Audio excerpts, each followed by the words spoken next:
नमस्कार र स्वागत छ। आज हामी लोकसेवा मास्टर क्लासमा छौं, जहाँ हामी नेपालको विश्वव्यापी सूचकाङ्क 2025-26 को पूर्ण विश्लेषण गर्नेछौं। यो हाम्रो राष्ट्रिय प्रतिवेदन कार्ड जस्तै हो। सुशासन, अर्थतन्त्र, वातावरण र सामाजिक क्षेत्रका जम्मा 24 वटा फरक सूचकाङ्कमा नेपाल कहाँ उभिन्छ भनेर आज हामी सटिक व्याख्या गर्नेछौं। लोकसेवाको तयारी गरिरहनुभएका साथीहरू र देशको वास्तविक अवस्था जान्न चाहने सबैको लागि यो एकदमै महत्त्वपूर्ण हुनेछ। ल सुरु गरौँ।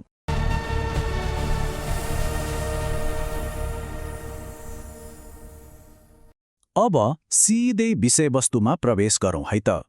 यो पुरै तथ्याङ्कलाई सजिलै बुझ्न हामीले यसलाई 4 वटा मुख्य आधार स्तम्भमा बाँडेका छौं।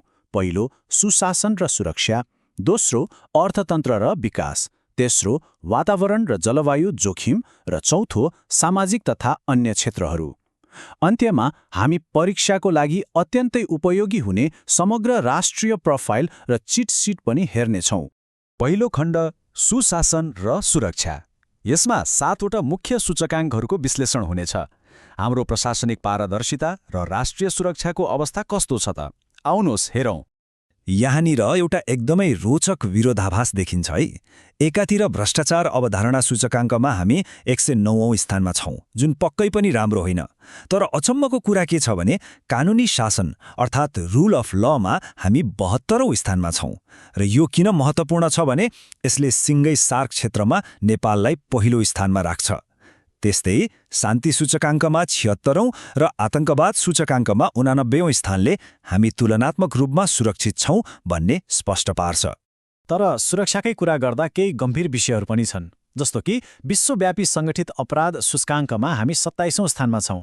यो अलि चिन्ताजनक छ। उता एसिया पावर इन्डेक्समा 25औं स्थान छ भने साइबर सुरक्षामा हामी टियर 3 अर्थात् मध्यम स्तरमै छौं। यसको मतलब डिजिटल दुनियाँमा सुरक्षित हुन हामीले अझै धेरै काम गर्न बाँकी नै छ। अब यो सुशासन र सुरक्षाको पुनरावलोकन म्याट्रिक्सलाई एउटा मानसिक फाइलिङ क्याबिनेट जस्तै सम्झिनुहोस्। लोकसेवा परीक्षाको लागि कानुनी शासनमा हामी सार्कमा पहिलो छौं भन्ने तथ्य चाहिँ दिमागमा फिक्स गरिहाल्नुहोस् है। यो सोध्न सक्ने प्रबल सम्भावना भएको तथ्याङ्क हो। अगाडि बढौँ दोस्रो खण्डतर्फ, अर्थतन्त्र र विकास। यसमा हामी 6 वटा मुख्य कार्य सम्पादन मेट्रिक्सहरू मार्फत हाम्रो आर्थिक गति र दिगो विकासको निष्पक्ष मूल्याङ्कन गर्नेछौँ। यहाँका तथ्याङ्कहरूले विकासको एउटा मिश्रित चित्र देखाउँछन्। मानव विकास सूचकाङ्कमा हामी 145औं र दिगो विकास लक्ष्यमा 85औं स्थानमा छौं। यो एउटा पाटो भयो। तर यसको ठिक विपरीत आर्थिक स्वतन्त्रतामा 129औं र विश्व सिप प्रतिवेदनमा 107औं स्थानमा छौं। यसले के प्रश्न पार्छ भने आधारभूत विकासमा हामीले केही प्रगति त गरेका छौं, तर आर्थिक खुल्लापन र विश्वस्तरीय सिप विकासमा हामी अझै निकै पछाडि छौं। 20.1%। यो अङ्क एकदमै ध्यान दिएर सुन्नुहोला। बहुआयामिक गरिबी सूचकाङ्क अनुसार नेपालमा हाल बहुआयामिक गरिबीको दर ठ्याक्कै 20.1% रहेको छ। स्वास्थ्य, शिक्षा र जीवनस्तरका अभावहरूलाई एउटै अङ्कमा समेट्ने यो एउटा अत्यन्तै शक्तिशाली र याद गर्नै पर्ने तथ्याङ्क हो। यो आर्थिक म्याट्रिक्सलाई एकपटक सरसर्ती हेरौँ। मानव विकास, दिगो विकास, बहुआयामिक गरिबी दर, आर्थिक स्वतन्त्रता, विश्व सिप र ऊर्जा सङ्क्रमण, यी 6वटै डाटाहरू लोकसेवाको सामान्य ज्ञान खण्डका लागि कोर डाटा हुन्। अगाडि बढ्नु अघि यसलाई दिमागमा सेट गर्नुहोला। अब लागौँ तेस्रो र सायद सबैभन्दा संवेदनशील खण्डतर्फ, वातावरण र जलवायु जोखिम। विश्वव्यापी रूपमा हाम्रो सबैभन्दा ठूलो जोखिम र कमजोरी यही नै छ। यी दुईवटा तथ्याङ्कले साँच्चैकै गम्भीर अवस्था चित्रण गर्छन्। जलवायु जोखिम सूचकाङ्कमा नेपाल विश्वमै 6औं उच्च जोखिम भएको देश हो। 6औं। र वायु गुणस्तरको कुरा गर्दा हामी 12औं स्थानमा छौं, जहाँ प्रदूषकको मात्रा 37.4 माइक्रोग्राम प्रति घनमिटर छ। यो भनेको सुरक्षित स्तरभन्दा कैयौं गुणा बढियो। यो एकदमै डरलाग्दो यथार्थ हो। यहाँनिर एउटा अनौठो भिन्नता पनि देखिन्छ। प्रकृति संरक्षण सूचकाङ्कमा हामी 76औं स्थानमा छौं, जसले हाम्रो संरक्षण प्रयास राम्रै छ भन्ने देखाउँछ। तर समग्र वातावरणीय प्रदर्शन सूचकाङ्कमा भने हामी विश्वकै पुछाडतिर 165औं स्थानमा पो छौं त। यसको सिधा अर्थ हो हामीले प्रकृति संरक्षण त गर्यौं, तर समग्र वातावरणीय पूर्वाधार र जनस्वास्थ्यको पाटोमा हामी निकै कमजोर छौं। यो वातावरणीय डेटाको म्याट्रिक्स हो। अघि नै भने जस्तै जलवायु जोखिममा हाम्रो 6औं स्थान। यो एकदमै हाइलाइट गरेर दिमागमा राख्नुहोला। परीक्षाको दृष्टिकोणले यो अनिवार्य रूपमा सोधिन सक्ने तथ्य हो। अब चौथो खण्ड, सामाजिक र अन्य क्षेत्रहरू। आश्चर्य लाग्न सक्छ, तर हामीले क्षेत्रीय रूपमा पाएका केही सबैभन्दा ठूला सफलताहरू यही खण्डमा लुकेका छन्। सुन्दा पनि खुसी लाग्ने कुरा के छ भने दक्षिण एसिया अर्थात् सार्क क्षेत्रमा हामी 3वटा प्रमुख सूचकाङ्कमा पहिलो स्थानमा छौँ। विश्व खुशी प्रतिवेदनमा 79औं, विश्व प्रेस स्वतन्त्रतामा 90औं र अघि कुरा गरेको कानुनी शासनमा 72औं स्थानसहित हामीले सिँगै क्षेत्रलाई लिड गरिरहेका छौँ। यी उपलब्धिहरू साँच्चीकै महत्त्वपूर्ण छन्। तर यी तथ्याङ्कहरूले हाम्रो समाजका विरोधाभासहरूलाई पनि मज्जाले देखाउँछन्।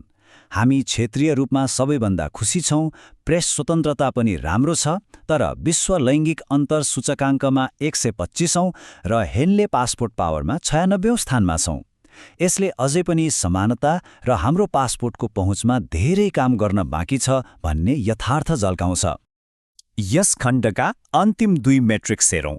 विश्व भोकमरी सूचकाङ्कमा हामी 72औं स्थानमा छौँ, जुन बिस्तारै सुधारोन्मुख छ, तर विश्व नवप्रवर्तन अर्थात् इनोभेसन इन्डेक्समा भने 107औं स्थानमा छौँ। अनुसन्धान र प्रविधिको क्षेत्रमा हामीले अझै ठूलो फड्को मार्न जरुरी छ। यो चौथो खण्डको अन्तिम म्याट्रिक्स भयो। फेरि पनि सम्झाउन चाहे, सार्कमा पहिलो भएका ती 3वटा तथ्याङ्क खुशी, प्रेस स्वतन्त्रता र कानुनी शासन। उम्मेदवारहरूले यी 3वटा कुरालाई चाहिँ जसरी भए पनि याद गर्नुहोला है। ल, अब हामी निष्कर्षमा अर्थात् समग्र राष्ट्रिय प्रोफाइल र चिट सिटमा आइपुगेका छौँ। अहिलेसम्मका सबै 24वटा तथ्याङ्कलाई एकै ठाउँमा राखेर हेर्ने बेला भयो। यो बहुआयामिक रडार चार्टलाई हेर्नुस् त। यसले हाम्रो देशको वास्तविक चित्र छर्लङ्ग पार्छ। एकातिर जलवायु र सङ्गठित अपराध जस्ता उच्च जोखिमहरूले हामीलाई पछाडि तानिरहेका छन् भने अर्कोतिर कानुनी शासन र प्रेस स्वतन्त्रता जस्ता कुराले हामीलाई अगाडि धकेलिरहेका छन्। यो तानातानै हाम्रो वर्तमान यथार्थ हो।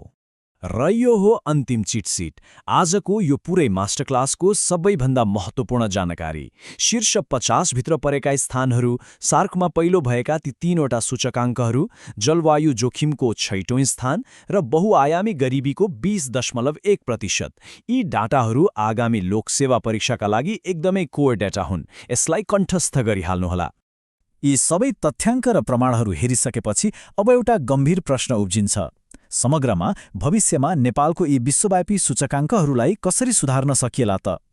यी डाटाहरू परीक्षा पास गर्न मात्र होइनन्, भोलिको नीति र सुधारका बाटाहरू तय गर्नका लागि पनि हुन्। यसबारे पक्कै मनन गर्नुहोला है। आजको यस विश्लेषणमा सँगै रहिदिनु भएकोमा धेरै धेरै धन्यवाद। उज्जवल भविष्यको शुभकामना।